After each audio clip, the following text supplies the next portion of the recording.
Premier coup de rouleau parmi plusieurs. Hey, c'est beau! La peinture. Juste la satisfaction de cette étape-là, c'est...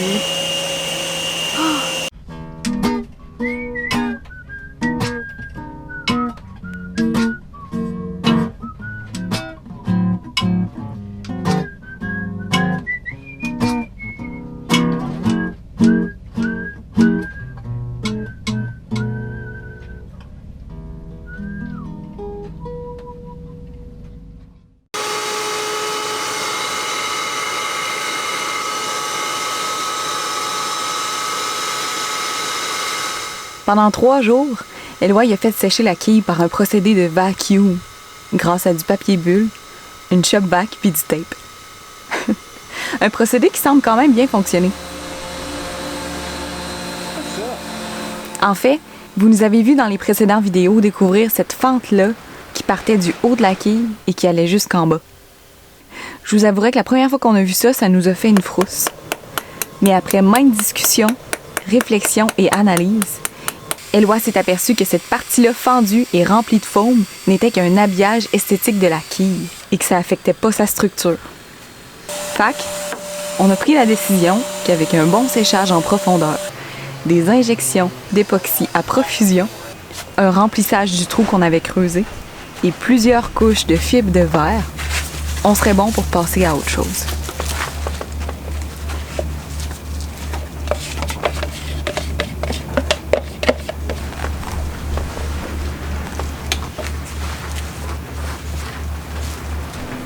Allons-y, toi t'as le bas.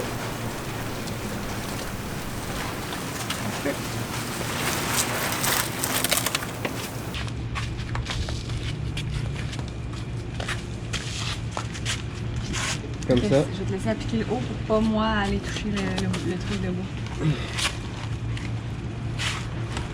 Installe-toi face à... Fait que là, ça descend puis ça vient se plier. Ouais, exact, comme ça. Puis toi, donne-nous l'enlignement.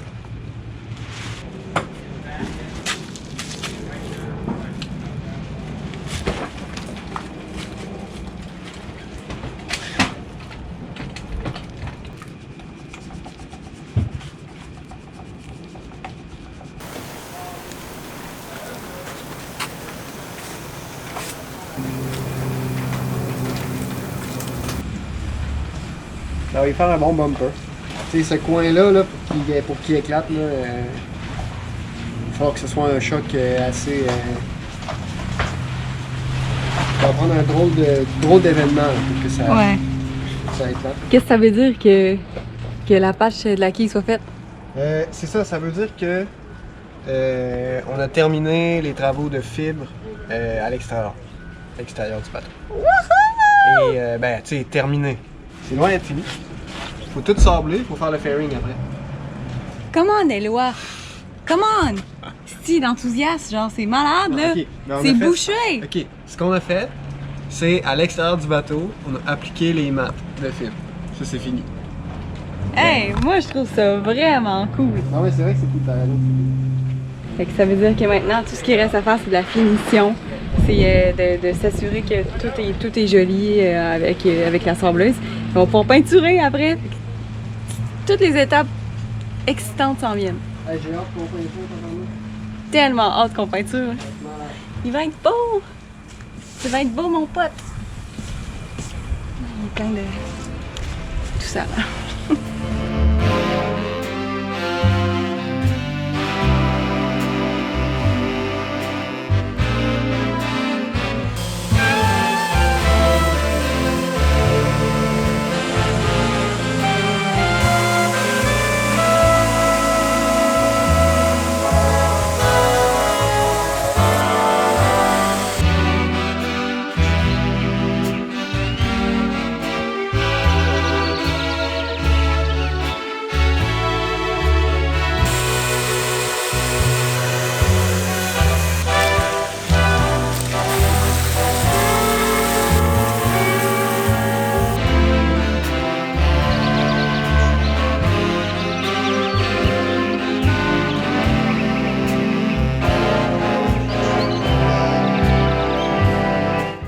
Cette semaine, c'est le Thanksgiving aux États-Unis. Et comme à chaque année apparemment, c'est nourriture et alcool à volonté pendant 4 jours à la marina d'Indian Town. On s'est amusé.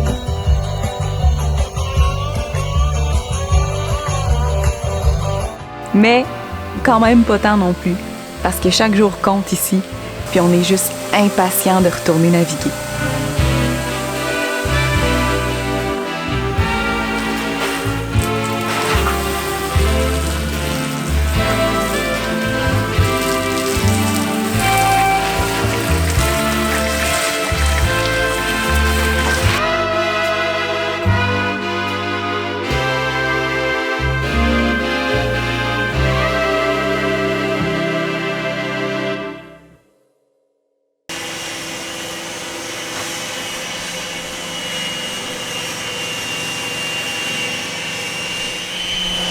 Et c'est parti.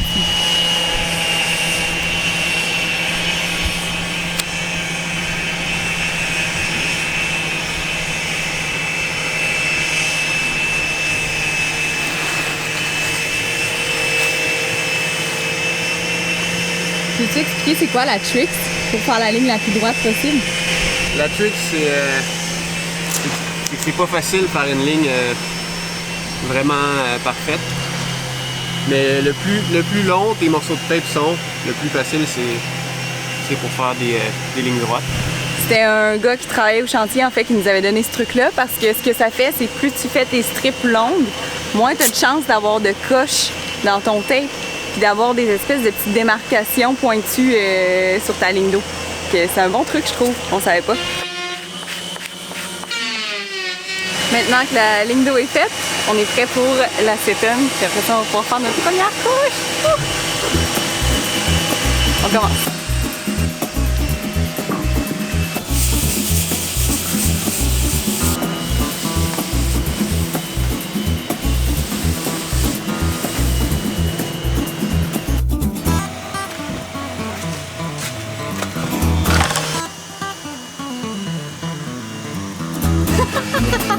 Avec le Galway quand on est parti, j'avais... À un moment donné, je faisais de quoi avec de l'acétone. Puis je buvais une bière en même temps. Puis j'avais mon pot d'acétone puis ma bière un à côté de l'autre. Là, tu sais, j'étais comme distrait. Puis j'ai pris la bouteille d'acétone. Tu sais, de façon distraite, en pensant que c'est ma bière. Puis j'ai fait « Ouh! » J'ai pris une gorgée dans la bouche, mais j'ai compris tout de suite que c'était pas de la bière. Et je bois plus de bière quand j'utilise de l'acétone maintenant.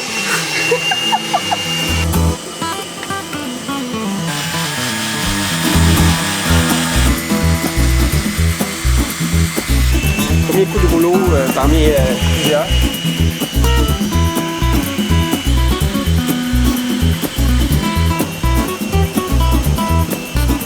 Hey, c'est beau! Depuis le début, là, tout ce qu'on fait, là, c'est juste pour en arriver à cette étape-là. La peinture.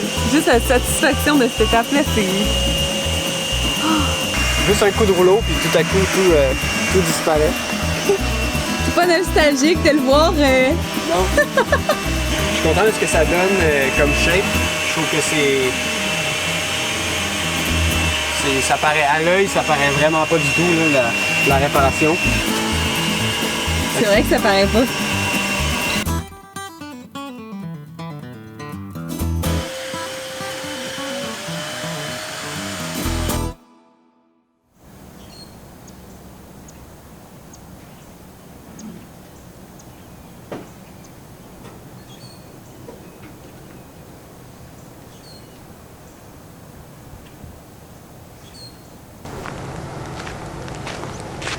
Je sais pas vous, mais moi j'arrive toujours pas à croire que ça, c'est mon bateau. Il est tellement beau avec cette petite peinture.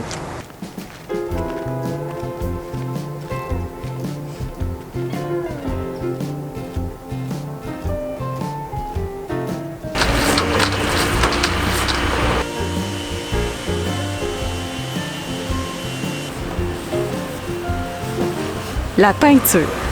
Une vraie partie de plaisir. Avec les 8 couches qu'on s'apprête à lui donner, on a tout le temps qu'il nous faut pour absorber le sentiment d'accomplissement que ces étapes-là nous procurent. qu'on a appliqué hier et ce que j'applique en ce moment, ça s'appelle de l'Interprotec. C'est une peinture à base d'époxy qui sert à protéger le fibre de verre de l'humidité et par le fait même de l'osmose. Ça vient avec un durcisseur qu'on mélange à la base époxydique et qui permet à la peinture de durcir plutôt que de sécher comme les peintures conventionnelles.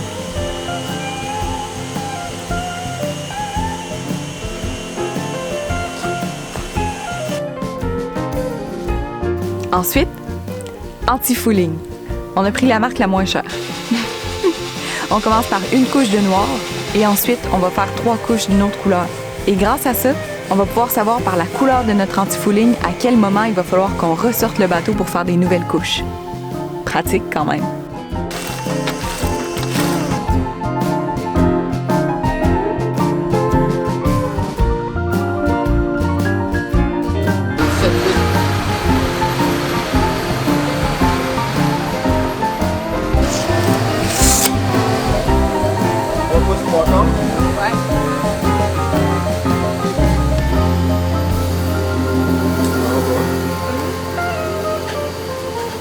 Fait qu'on a une grande nouvelle pour vous aujourd'hui. Comme vous savez, on a un problème de safran. Depuis le début, le safran il était plein d'eau quand on l'a sorti. Il a fallu qu'on l'ouvre puis qu'on le vide comme une fontaine. Puis on s'est aperçu qu'il y avait beaucoup de corrosion sur la mèche du safran. J'ai ouvert en fait comme au pied de où est-ce que le safran commence. Et bon, il y avait beaucoup de corrosion là. Et en général, ce qui part en premier en termes de corrosion, c'est souvent les soudures. Et j'ai pas eu accès aux soudures nécessairement. Et j'ai pas eu besoin en fait, à cause de la nouvelle qu'on s'en va vous donner. Mais là, en fait, le safran, il y en avait qui me disaient que c'était correct, il y en avait qui me disaient que c'était pas correct. Puis nous, quand on se posait vraiment la question, on trouvait ça pas terrible d'avoir une mèche de safran endommagée. Parce que c'est vraiment une pièce importante. C'est probablement, certainement une des pièces les plus importantes du bateau. Puis on était comme rendu à la décision, en fait, de quand même le remettre tel qu'il était, puis de continuer à naviguer avec ce safran-là. Peut-être pour une année de plus ou quelque chose comme ça, juste pour se ramasser des sous assez pour soit refaire un safran ou quelque chose comme ça. Mais on se serait senti moins à l'aise un peu à naviguer. Là. Ouais, exact. Mais on l'aurait fait quand même. Oui, on l'aurait fait quand même. Non, c'est ça. Mais là, il y a une compagnie québécoise qui fabrique en fait des pièces en métal de toutes sortes, puis qui se spécialise aussi dans tout ce qui est bossoir pour les bateaux, n'importe quelle pièce de bateau en métal, en fait, ils se spécialisent là-dedans. Puis ils nous ont contactés parce qu'ils ont dit « Hey, on aimerait ça vous aider avec votre projet, vos préparatifs, si vous avez besoin de quelque chose, un bossoir, tout ça. » Puis là, Éloi puis moi, sur le coup, on s'est dit « Ah! » On n'a pas besoin de bossoir, mais... mais par exemple, est-ce une bêche de safran, on a un problème de mèche de safran, est-ce que ça pourrait être possible que vous nous fassiez une mèche de safran? Puis tout de suite, en fait, c'est Steve Blais. Steve Blais, c'est le propriétaire de la compagnie. Il nous a dit, ben écoutez, si vous voulez une mèche de safran, moi je peux vous faire encore mieux. Je peux vous faire un safran stainless au complet. Fini les problèmes de safran. Vous allez avoir un safran tout neuf. Et là, on capote. C'est ça, en fait, c'est ça l'offre. On s'est fait offrir un safran en stainless au complet. Qui va être fait sur mesure. C'est vraiment une bonne idée, je pense. C'est pas quelque chose que j'ai vu souvent, mais je trouve qu'un safran complètement en inox, ça peut être une bonne chose parce que, en fait, souvent les problèmes d'infiltration d'eau sont causés à cause du joint entre la mèche en inox et l'espèce de le reste du safran qui est en fibre. Et ces deux matériaux-là, ben, c'est dur d'avoir vraiment un bon joint qui dure longtemps. Étanche, puis c'est souvent pour ça qu'il y a des problèmes d'infiltration d'eau. Ben là, tout le safran va être du même matériel, tout va forcer comme égal, puis il n'y a pas vraiment moyen que il y ait des infiltrations d'eau. Le safran va être testé, ils vont faire à la fin, quand ils vont avoir tout fait les soudures, ils vont envoyer de l'air à pression dedans. Ils vont tout vérifier les soudures pour qu'il n'y ait pas de fuite d'air, donc pas de fuite d'eau non plus. Et ils vont refermer le trou après. Et puis ça va être en majeure partie du 316L. Les soudures vont être faites en 316L et la mèche va être en 316L. Le reste va être en 316. Je me suis posé toutes les questions, puis j'ai vraiment pas vu de contre C'était juste des pots parce qu'il y a aussi le poids, tu sais, j'aurais pensé qu'il serait plus lourd. Mais en fait, il nous a dit qu'il allait peser. Le safran pèse 110 livres. Donc il y a une différence de poids, mais qui est vraiment pas. Qui est vraiment pas énorme. Donc ça aussi c'est vraiment cool. On a pris les mesures, on a envoyé ça, puis là on est en contact avec lui. Il nous envoie des vidéos de la conception, il nous a envoyé les plans puis tout ça. Puis c'est vraiment. Je suis vraiment content de ce que j'ai vu pour l'instant dans les vidéos puis tout. Puis en fait, ça va vraiment être un safran. Ça va être béton. Ça va être malade. J'ai hâte de voir ça. Tu sais, tout en inox, là, bien brillant. Ouais. Notre bateau, ça va être comme un cyborg. Ouais. Mais c'est fou parce que c'est ça. C'était comme. Tout ce qu'on fait sur le bateau jusqu'à présent, on le fait dans les règles de l'art. On essaie de s'appliquer puis d'être content de toutes les réparations qu'on fait. Puis ça, c'était la seule chose qui nous tourmentait. Mais là, à partir de maintenant, vraiment, tout ce qui est fait sous la ligne d'eau, ça va être comme neuf. Là. Ça va être, on part à neuf vraiment sur tout ce qui est en dessous de la ligne d'eau. Puis ça, là, c'est vraiment, c'est le plus beau cadeau. Ouais. Merci, parce qu'on n'avait pas le budget pour faire un nouveau safran. Mais merci vraiment à Esca Usinage de nous avoir fait cette offre-là. Merci. Ça représente beaucoup pour nous. Vraiment beaucoup. Ouais. Merci Steve.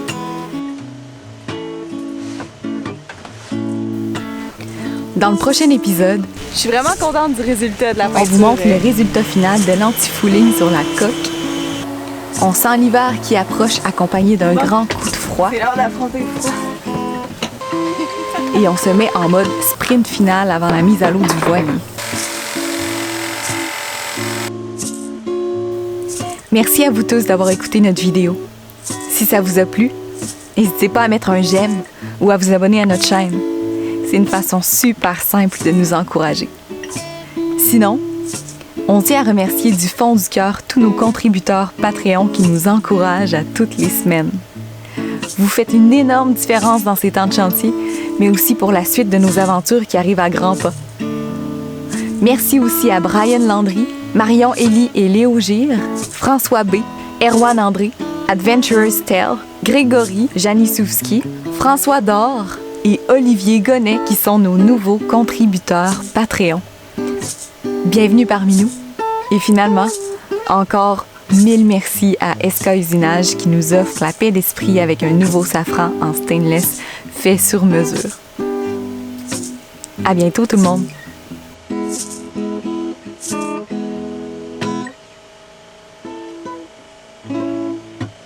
Je suis pas réchauffé, je suis pas dedans.